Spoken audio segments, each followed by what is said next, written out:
반갑습니다. 벌써 수요일이네. 시간 참 잘.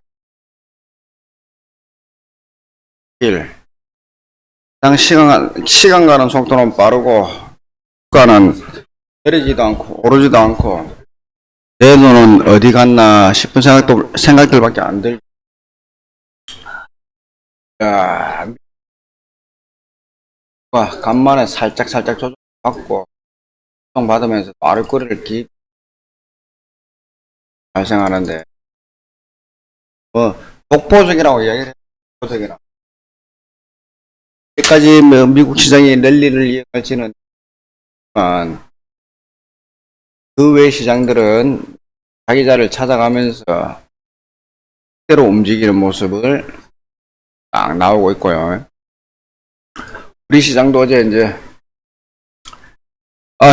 반등이 나오면서 위에서 또 눌러지는 모습. 주봉으로 보면 도치형 5일이평, 11일평까지 터치하면 3,020, 30 기준선까지 가야 3,100인데 월봉으로 보면 3,100선이 물전 터치까지. 여하튼 이게 쉽지 않은 시장입니다. 쉽지 않은 시장. 종목들 3자 하이닉스 맨날 같은 이야기만 계속 하죠. 그죠? 아유, 하이닉스는 아마 힘이 실리고 엘트리온 어때 뭐 좀 여유 있는 반등 연거푸 이제 반등이 좀 나와야 되고 NC소프트 악재 후 반등 자기 자리 찾아가는 모습. 카카오뱅크 아이고야 힘이 없어요. 네이버 나쁘지 않고 카카오는 그다지 나쁘지 않고 카카오페이는 그 거래를 하기 상당히 힘듭니다. 이거는 상장되고 나서부터 보여주는 모습인데 좀 더 10만원이 깨지고 나야지 이제 거래를 한번 해볼까 말까 하는 그런 자리죠. 카카오뱅크는 뭐 카카오페이는 뭐 예를 좀 하고 그다음에 베스파에 대해서 조금 이야기를 좀 해요. 어제 이제 거래량이 실리면서 급락이 하한가 근처까지 와서 이게 이제 보통 이제 그 소액으로 이제 제가 하라는 이야기를 테마주들 잡주들은 소액으로 해야 된다. 처음에 여기 이제 내가 매수 사인을 줬던 자리가 이 자리. 두 번째 이날입니다. 이날에 내 매수 사인을 상당히 좀 잘 줬어요. 잘 줬는데 당일날 바로 쫙 올라오는 모습 그러고 눌러주고 그 다음 마지막 자리가 여기면서 이 자리에서 매수 사인을 주면서 문자로 이제 줬죠. 필요한 사람 내용을 이제 확인하기 위해서 연락을 돌라. 뭐 기타 이런 내용들이 좀 있습니다. 이제 그런 부분. 그 다음에 이제 이 종목은 기다려야 된다. 이 이후에 기다려야 된다라는 내용을 내가 던져드렸는데 보통 정상적으로 이야기를 한다 그러면 재무제표 이후에 이제 차트를 보고 종목을 선택을 하고 해야 되는데 일단 재무제표를 제외하고 차트가 급락이 이렇게 나오면은 대부분 예를 들어서 급락이 여기까지 나온다 손 치더라도 여기까지는 오게끔 되어 있는 게 이제 정석 플레이의 차트들입니다. 그러면 이 자리까지 지금 자리는 이 자리까지잖아요. 이 자리까지 내려왔으면 일단은 반등 자리가 16,000원까지 저점이 깨지면은 반등 자리도 또 여기까지 갔으면 여기서 여기까지 온다 그랬으면 이 자리입니다. 저점이 이 자리라 생각하면 여기까지 온다 했으면 저점을 더 낮추면 반등 자리도 더 낮아지거든요. 반등 자리도 낮아집니다. 낮아지기 때문에 여기까지 와야지 숨고르기 현상이 생기는데 이 종목 같은 경우는 시간이 지나보면 알겠지만 얘도 스트레이트로 쭉 월봉형으로 이렇게 뺐지만은 어떤 이유를 주고 들어 올렸는데 이 종목도 마찬가지일 겁니다. 지금 이 상황도 이렇게 내려서 절반 정도는 들어 올릴 겁니다. 여기까지 한 21,000원까지. 근데 그게 이제 언제냐가 문제죠. 그래서 이제 테마주도로 애시당초 처음부터 우리가 지수가 꼭질 때는 소액으로 해라. 그래야지 이겨낼 수 있고 살아낼 수도 있고.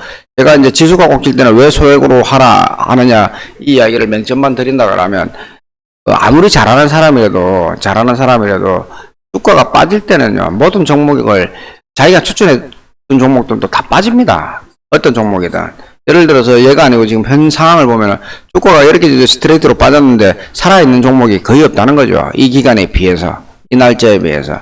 특수한 종목들. 테마가 당일날 바로 온다든지 연거푸 이날부터 조정이 나오는데 이날부터 테마가 한 일주일 내도록 생기는 종목들이 있다 그러면 그 종목들만 일주일 동안 가는 거고, 이게 월봉이잖아요. 월봉으로 주가가 하락했으면 일주일 동안만 그냥 살아있다가 주가가 하락할 때 따라 또 이렇게 내려옵니다. 예를 들어서 이 높이까지 있었다 손치더라도, 이 나름대로 이 높이까지 있었다 손치더라도 주가가 이렇게 빠지면 다시 따라 내려옵니다. 그래서 제가 이제 매번 말씀드릴 때마다 소액으로 해야 된다, 소액으로 해야 된다라는 이야기를 연급포 이야기하는 거고, 이런 자리에서는 15% 20% 해도 된다. 이 자리에서는 조금 더 큰 돈 들어가도 된다는 이야기를 연급포 내가 말씀드리는데 이유가 틀림없이 있기 때문에 그렇습니다. 있기 때문에. 그러니까 이 자리에 오면 이제 주가가 빠지더라도 6대 4로 빠지는 거죠. 60%는 빠지고 40%는 반등이 나오는 거라. 이 자리는 거의 95%가 빠지고 5%가 살아나는 거고, 이 자리는 85%가 빠지고 100종목에서 85종목이 빠지고 15종목은 오르겠죠. 이 자리 같은 경우는 6대 4. 이 자리 같은 경우는 거의 뭐 반반이라 보면 되고요. 반반이라 보면 되고. 그래서 이제 그런 이제 시각적인 차트를 보고 눈여겨보는 사람들은 그런 부분을 이해를 하는 부분이 많이 있죠. 이 부분도 베스파도 제가 볼 때는, 제가 보는 시각은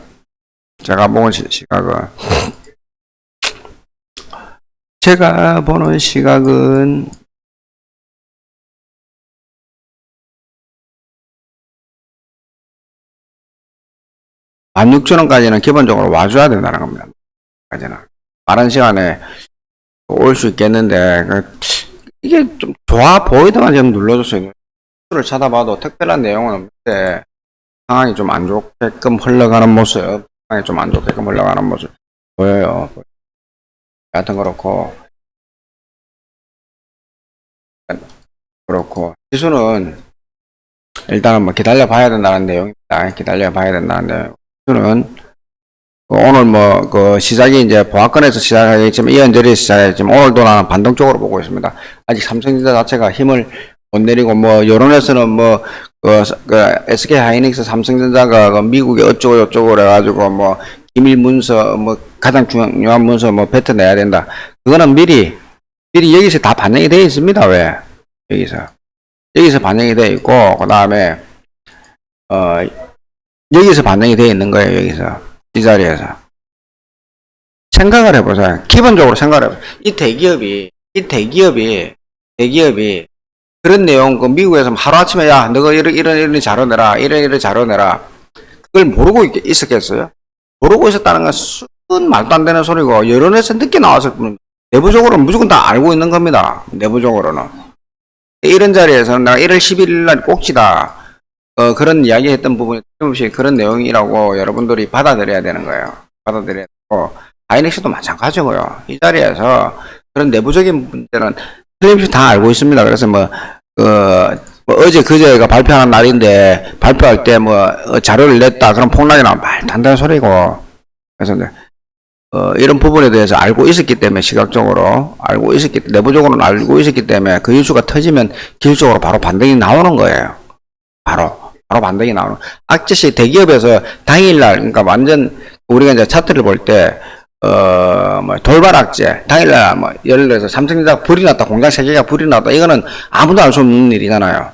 근데 선무적으로 나와 있는 내용들은 미리미리 통보를 주고 알 수 있는 내용이기 때문에 그걸 당일날 어제 오늘 반영을 시킨다, 이래 이야기하는 사람들은요, 제가 또 입에서 욕이 나오죠. 뭐라 하죠. 아이고야 답답한 인간들아, 그러 합니다. 그래서 내부적으로 다 선무적으로 이야기하는 건, 문서가 왔다 갔다 하는 거는요, 미리 통보를 내서 준비를 해라, 이런 땀을 주면서 이야기하는 게 주식 시장입니다. 큰 시장입니다. 돌발적으로 전쟁이 난다든지 어쩌고저쩌고. 그 다음에 요소수 문제 같은 경우는 우리나라에서 이제 대응을 조금 못했다고는 볼 수는 있죠. 볼 수는 있는데, 그런 부분이 이제 미리 이제 요소수에 대한 테마를 알고 있는 분들은 찾아서 먹었으면 큰 수익이 났겠지만은, 그런 돌발적인 것, 뭐 요소 이런 부분에 대한 돌발적인 것, 내부적으로는 또 알 수도 있었겠죠. 미리 관심이 있는 분들, 관심이 있었던 분들은 알 수 있어요. 저 역시 또한 몰랐습니다. 당연히 몰랐고, 그 다음에 승용차 디젤 타고 다니시는 분들은 보통 15,000km 전후로 요소수를 넣기 때문에 크게 문제가 안 되고, 그 다음에 경유차들이 우리가 이제 2015년부터 이야기를 하는데, 뉴스가 좀 요소수에 대해서 큰 문제가 생기는 게 뭐냐면, 신형차들이 그렇습니다. 신형차들이. 신형 디젤 차들, 새로 만든 차들이 2015년 이후에 출고했던 차들이 지금 얼마나 되겠어요. 차가 대형 차들이 한 20%? 제가 볼 때는 우리나라에 깔고 가는 차들, 화물차들은 20% 내지 15% 정도밖에 안 된다고 생각해요. 근데 뉴스에서는 억수로 크게 떠들잖아요. 뭐 대다수 화물차들이 다 그런 걸로.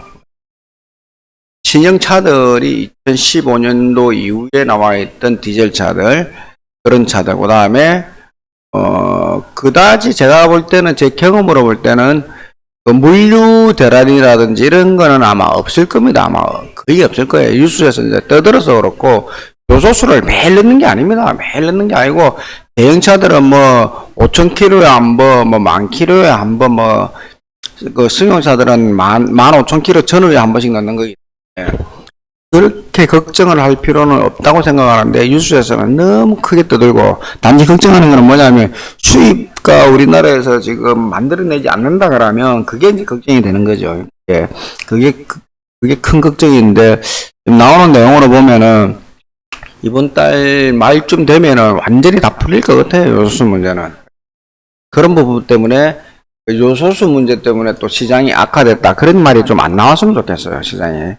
그런 말이 좀 안 나왔으면 되겠는데, 또 어떤 뉴스가 어떤 말을 내뱉을지 개미들은 그 말에 이제 흔들리죠. 그럴 필요 전혀 없고, 들고 있는 주식들, 이 종목들은 굿하게 잘 움직여주시면, 매일매일 이야기하지만, 움직여주시면, 나쁘지 않다. 지금도 이제 NG소프트 이런 것도 아직 그림 좋고요. 셀트리온도 그림 좋다 그랬습니다. 카카오뱅크도 그림 좋은 겁니다. 긍정입니다. 긍정. 얘들은 이제 네이버, 카카오 이거는 이제 잘라내야 될 자리고, 하이닉스도 잘라내야 될 자리고요. 조금 더 이 세 종목들은 현금화 시켜야 될 자리가 하이닉스가 제일 빨리 올 수 있습니다. 삼성전자도 아직 그림이 좋은 편이고요. 삼성전자도 그림이 좋고, 그러니까 참고하시고, 저는 이제 지수가 3,100까지 왔다가 여기가 마지막 거품이 되지 않겠나라고 자꾸 주장하는 바이니까 참고하시고, 주식이 뭐 전체적으로 제가 보는 차트대로 뭐 100% 다 맞으면 얼마나 좋겠습니까? 제가 이날부터 우리는 해지를 했다. 양방향 7대3. 70%는 하방으로 잡고 나머지 30% 가지고 15% 상방, 하방 15% 양방향으로 해지를 걸어놨다라는 이야기를 계속 던지고 있고, 그 다음 결론만 제가 말씀드리겠습니다. 그 해지가 이 자리가 깨지면 변동성을 줄 것이고, 이 자리가 돌파를 하면 변동성을 줄 겁니다. 제가 변동을 주면서 움직일 건데, 이 자리 깨지거나 이 자리 안에서 박스권에서 움직이면 크게 움직임이 없어요. 크게 안 움직일 거니까 그렇게 참고하시고, 분들도 참고하시면 돼요. 별 종목들 보시고, 베스파에 대해서도 이거 포스코도 괜찮아요. 그림 좋아요. 마지막으로 포스코 나가면 돼요. 포스코도요. 기술적 반등 나올 수 있는 자리 나오긴 나왔네요. 포스코도 아이고야 일봉상도 좋고, 포스코 이거 적극적으로 그림이 좋아 보입니다. 적극적으로 단기 기분 좋게 이제 술 한잔 값은 나오겠네요. 그렇게만 내가 설명드리고 넘어가겠습니다. 오늘 수요일이고 날씨도 많이 춥고 단기 조심하시고 파이팅 하시면서 돈 관리 잘 하시면 내년 3, 4월 달 되면은 굉장히 좋은 소식들이 많이 즐기고, 내년 봄 되면은 내 유튜브 구독자 수가 봄부터는 기분 좋게 느는 속도를 내가 보여드리겠습니다. 왜? 여러분들 바라는 추천 종목들 자주 들어가는 종목이 그때부터 나올 겁니다. 왜냐? 지수가 조정을 어느 정도 받고 나면은 종목 추천해 주기가 나쁘지가 않거든요. 나쁘지가 않습니다. 내년 봄부터. 그 이전까지는 저도 힘들어가면서 시원스럽지 못한 내용들을 전달해 주고 있는 입장. 그러나 주가는 폭락이 나온다고 계속 주구장창 외치고 있는 입장이니까 참고들 하시고 감기 조심하면서 수요일 하루도 따뜻한 날 보낼 수 있도록 하십시오. 감사합니다.